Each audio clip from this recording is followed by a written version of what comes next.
अगर आपकी डिलीवरी इन गर्मियों के 4-5 महीनों के अंदर अंदर होने वाली है तो आपने अपने होने वाले बच्चे का ख्याल किस तरह से रखना है। गर्मियों में भी उसको इतनी ज्यादा रैपिंग करेंगी तो बच्चे की सेहत जो है उससे बहुत बुरी तरह से मुतासर हो सकती है। ना तो बच्चा आपको बता सकता है कि मुझे गर्मी लग रही है, ना वो आपको बता सकता है कि मुझे खारिश हो रही है, ना वो आपको बता सकता है कि मैं इरिटेबल हो रहा हूँ। वो सिर्फ रो सकता है। जब हम बच्चे को डिलीवर करते हैं तो हमारे पीडियाट्रिशियन बच्चे को अच्छी तरह से एग्जामिन करके उसको क्लीन करके आप बच्चे को ड्रेसअप करके आपको देते हैं। सो आप जब डिस्चार्ज होकर घर जाती हैं तो आप घर जाके भी बच्चे को शावर या बाथ दे सकती हैं। आखिरकार गर्मी ने अपनी शिद्दत दिखानी शुरू कर दी और आप देख रहे हैं कि दर्जा हरारत दिन ब दिन बढ़ता जा रहा है। अगर आपकी डिलीवरी इन गर्मियों के महीनों में है, अगले 4-5 महीनों के अंदर अंदर आपकी डिलीवरी होने वाली है, तो आपने अपने होने वाले बच्चे का ख्याल किस तरह से रखना है, इसके लिए ये एक बहुत ही इम्पोर्टेंट वीडियो है। इसको प्लीज जरूर देखें और इस पे अमल पैरा जरूर हो। मैं हूं डॉक्टर सादिया मुमताज और आप देख रहे हैं गायनी टॉक्स। हमने अक्सर ये देखा है कि जैसे ही बच्चा पैदा होता है उसको रैप अप कर दिया जाता है, मल्टीपल लेयर्स में उसको रैप कर दिया जाता है। जहां तक सर्दी की बात है तो उस लिहाज से तो ठीक है, टेम्परेचर क्योंकि कम होता है तो आप जितनी भी लेयरिंग कर दें वो बच्चे के लिए फायदेमंद ही होता है। लेकिन अगर आप गर्मियों में भी उसको इतनी ज्यादा रैपिंग करेंगी तो बच्चे की सेहत जो है उससे बहुत बुरी तरह से मुतासर हो सकती है।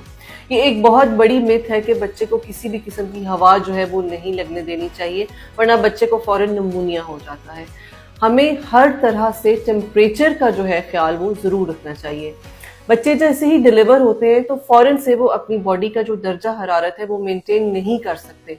उनका थर्मोस्टेट जो है वो वर्किंग में आने के लिए भी थोड़ा सा टाइम लेता है। सो ना तो बच्चा आपको बता सकता है कि मुझे गर्मी लग रही है, ना वो आपको बता सकता है कि मुझे खारिश हो रही है, ना वो आपको बता सकता है कि मैं इरिटेबल हो रहा हूँ। वो सिर्फ रो सकता है और अगर आपने उसको बहुत ज्यादा लेयरिंग की हुई है तो डेफिनेटली वो बहुत ज्यादा रोएगा। आज की वीडियो में मैं आपको बहुत ही इंपॉर्टेंट, यूजफुल और बहुत आसान से वो टिप्स बताने जा रही हूँ जिन पे अमल पैरा होकर आप अपने बच्चे की सेहत भी मेंटेन कर सकते हैं, उसको ओवरहीट होने से भी बचा सकते हैं और किसी भी किस्म के हेल्थ हैजर्ड से आप उससे प्रिवेंट कर सकते हैं। जैसे ही सपोज अब आजकल जैसे गर्मियां हैं, बच्चा जो है डिलीवर हुआ है तो आप उसको जो है कॉटन के कपड़े पहनाएं जो कि ब्रीदेबल हों। किसी किस्म के सिंथेटिक कपड़े, कोई पैराशूट के कपड़े, वो कपड़े जिनमें से हवा नहीं गुजरती, वैसे कुछ भी ना लें। आप सिंपल से जो फर्स्ट लेयरिंग कॉटन क्लोथिंग है वो लें और उसके ऊपर एक कॉटन की जो है वो शीट से उसको रैप कर लें। एक फॉर्मूला जहन में रखें कि चाहे सर्दियां हैं चाहे गर्मियां हैं, आपने जो कपड़े पहने हैं, जितनी लेयर्स आपने पहनी है, बच्चे को सिर्फ एक लेयर आपने एडिशनल देनी है। जैसा कि अगर सर्दियां हैं तो एक तो हमने अपना जो ड्रेस पहना होता है उसके ऊपर अगर हमने स्वेटर पहना है तो बच्चे को 3 लेयर्स पहना दें। अगर स्वेटर के ऊपर आपने जैकेट पहनी है तो बच्चे को 4 लेयर्स पहना दें। और इस तरह से अगर हम अपने समर्स की बात करें तो ऑब्वियसली इस वक्त हम सब 1 लेयर ड्रेसिंग में होते हैं। सो हम तो 1 लेयर ड्रेसिंग में हैं, लेकिन हमें अपने बच्चे को सिर्फ 2 लेयर्स देनी है ताकि उसका टेम्परेचर जो है वो मेंटेन हो सके। बच्चे को शावर जो है वो जरूरी नहीं होता कि जैसे ही बच्चा डिलीवर होता है आप फौरन से उसको जो है वो शावर देने लग जाएं। आप आराम से, क्योंकि जब हम बच्चे को डिलीवर करते हैं तो हमारे पीडियाट्रिशियन बच्चे को अच्छी तरह से एग्जामिन करके उसको क्लीन करके आप बच्चे को ड्रेसअप करके आपको देते हैं। सो आप जब डिस्चार्ज होकर घर जाती हैं तो आप घर जाके भी बच्चे को शावर या बाथ दे सकती हैं। उसके लिए जरूरी नहीं है कि आपने उसको हॉस्पिटल में ही बाथ देना है। और आजकल के मौसम में स्पेशली जो है बच्चे को जो आपने बाथ देना है वो नॉर्मल वाटर के साथ देना है, जो थोड़ा सा वार्म जरूर हो सकता है लेकिन ठंडा तो बिल्कुल भी ना हो और बहुत गर्म भी ना हो कि बच्चे की स्किन जो है वो बर्न हो जाए। सिंपल सा हल्का सा ल्यूकवार्म वाटर लें और उससे आप अपने बच्चे को जो है वो बाथ दे सकते हैं। आपने बच्चे के जो साइंस मॉनिटर करने हैं कि अगर आपको ये लग रहा है कि बच्चा, कैसे आपको पता चलेगा कि बच्चा ओवरहीट हो रहा है, कि अगर आपने ओवर लेयरिंग की हुई है और आपको कैसे पता चले, तो उसमें सबसे पहले आपने देखना है कि बच्चे की जो टेम्परेचर है, आप बच्चे को हाथ लगाएं तो बच्चा आपको वार्म फील होगा, बच्चे की स्किन रेड होगी, उसका सांस जो है वो तेज तेज आएगा। अगर आप उसके सीने पे हाथ रखेंगे तो आपको लगेगा कि उसका दिल बहुत जोर जोर से धड़क रहा है, उसको पसीना आ रहा होगा, बच्चा इरिटेबल होगा। यहाँ तक कि कई दफा हम इतना बच्चे को ओवर वार्म कर देते हैं कि बच्चे को स्ट्रोक या झटके लगने लग जाते हैं।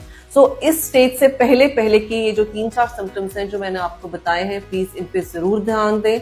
और स्पेशली अगर बच्चा बहुत ज्यादा रो रहा है तो कोशिश करें, सबसे पहला काम आपने ये करना है कि उसकी लेयर्स को कम करते जाएं। जैसे जैसे बच्चे का टेम्परेचर जो है वो मेंटेन होना शुरू होगा, वो खुद ही कंफर्टेबल हो जाएगा। साथ ही साथ आपने बच्चे का डायपर जरूर देखना है कि जब अगर आप ये देखें कि बच्चे की जो यूरिनेशन है वो कम हो गई है, तो इसका मतलब है कि बच्चा अपना जो वाटर लॉस है वो स्वेट के थ्रू और अपने जो फ्लूइड लॉस है वो पसीने के थ्रू उसका निकल रहा है। इस वजह से उसकी जो डायपर है वो बहुत ज्यादा वेट नहीं हो रहा। तो ये चीजें जो है आपने इनका खास ख्याल रखना है। माँ का दूध बहुत ही इंपॉर्टेंट है, और स्पेशली वो दूध जो शुरू के 4-5 दिनों में आता है, जिसको हम क्लोस्ट्रम कहते हैं। मैं इस पे बहुत डिटेल से वीडियोस कर चुकी हूँ, आप चाहें तो मेरा चैनल विजिट करके वो वीडियोस वॉच कर सकते हैं। बहरहाल इस वीडियो में यहीं तक बताऊंगी कि पहले 4-5 दिन में आने वाला जो ब्राउन, येलो या हल्का सा गदला सा दूध होता है वो बच्चे के लिए बहुत इंपॉर्टेंट होता है। उसमें विटामिन ए होता है, उसमें न्यूट्रिएंट्स होते हैं जो बच्चे को निमोनिया, डायरिया से बचाते हैं, बच्चे की जो इम्यूनिटी है उसको बेहतर करते हैं। सो माँ का दूध वो है जिसके ना तो हमें खराब होने का खतरा है इस गर्मी में, ना उसके कोई टेम्परेचर का हमें प्रॉब्लम है, वो एक नेचुरल ह्यूमन टेम्परेचर पे वो चल रहा है। सो आप फीड ऑन डिमांड कर सकते हैं। वो बच्चे जिनको टॉप फीड दिया जाता है, प्लीज इस बात का ध्यान रखें कि जब आपने जैसे ही दूध बनाया है कोशिश करें उसको उसी वक्त खत्म करें। 1 या 2 आउंसेस के दूध बनाएं ताकि बच्चा उसी वक्त पी ले। लेकिन सपोज अगर बच्चा ग्रो कर रहा है और अगर दूध के आउंसेस वो ज्यादा ले रहा है तो भी उसके हिसाब से दूध बनाएं, और अगर जो दूध बच जाता है तो उस दूध को दोबारा यूज मत करें, उसको वेस्ट कर दें। बच्चे का टेम्परेचर मैंने ये भी देखा है कि एसी तो क्या, बच्चे को पंखे में भी रखा नहीं जाता, स्पेशली इन गर्मियों के मौसम में। सो प्लीज अगर आपके घर में एसीज हैं तो आप बच्चे को एसी वाले कमरे में रख सकते हैं, सिर्फ उसमें एक लेयर और ऐड कर दीजिए और बच्चा डायरेक्ट जो है एसी के जो हवा है उसके नीचे ना हो, बिल्कुल साइड पे हो, ताकि बस वो उस कमरे का टेम्परेचर जो है उसको अवेल कर सके। जो उसकी ठंडी हवा आ रही है वो उसके सांस को प्रॉब्लम ना करे या वो उसको बीमार ना करे। और प्लीज छिले वाली खवातीन खुद भी एसी में रह सकती हैं, खुद भी पंखे में रह सकती हैं, आप ठंडा पानी भी पी सकती हैं। ये मुझे आजकल बहुत सवाल किया जाता है कि क्या छिले में हम एसी इस्तेमाल कर सकते हैं या ठंडा पानी पी सकते हैं, तो जी आप पी सकते हैं। उसके अलावा ये है कि बच्चे की जो चीजें आपको लगता है कि थोड़े बहुत भी कोई सिम्टम्स हैं जो आपको लगता है कि प्रॉब्लमैटिक हैं, गर्मी से रिलेटेड हैं, तो उनको बढ़ने की बजाय उससे पहले ही आप अपने डॉक्टर को जरूर दिखा दीजिए। और अगर लेयरिंग उतारने के बाद भी आपको लग रहा है कि बच्चे पे बहुत ज्यादा अभी रैशेस हैं या उसकी स्किन अभी भी जो है वो बर्न कर रही है, तो प्लीज उस सिलसिले में डॉक्टर को जरूर दिखा दीजिए। बच्चे को डायपर फ्री टाइम जरूर दें। अभी जितना गर्मी का मौसम है, कई माओं का मैंने देखा है कि वो पैम्पर डायपर लगाकर उसके बाद वो भूल जाती हैं 6 से 8 घंटे। सो प्लीज एक तो बच्चे का पैम्पर डायपर जो है वो जरूर रेगुलरली चेक कीजिए, क्योंकि आजकल जितनी गर्मी है उससे बच्चे को रैशेस हो सकते हैं, उन रैशेस में इन्फेक्शन हो सकती है। और कम से कम पूरे दिन में 3 से 4 घंटे का टाइम जो है उसको डायपर फ्री जरूर दीजिए। और इन द एंड फिर ये कहूंगी कि बच्चे को खुले कपड़े, ब्रीदेबल कपड़े पहनाइए, एक्स्ट्रा लेयरिंग ना कीजिए, उसको ठंडी जगह पे रखें। और अगर आपके घर में सपोज अगर एसी नहीं है तो एटलीस्ट कमरे में वेंटिलेशन रखें। हर थोड़ी देर बाद थोड़ा सा जो कॉटन या मलमल का कपड़ा गीला करके थोड़ा सा उससे आप अपने बेबी का टेम्परेचर जो है वो नॉर्मलाइज कर सकते हैं।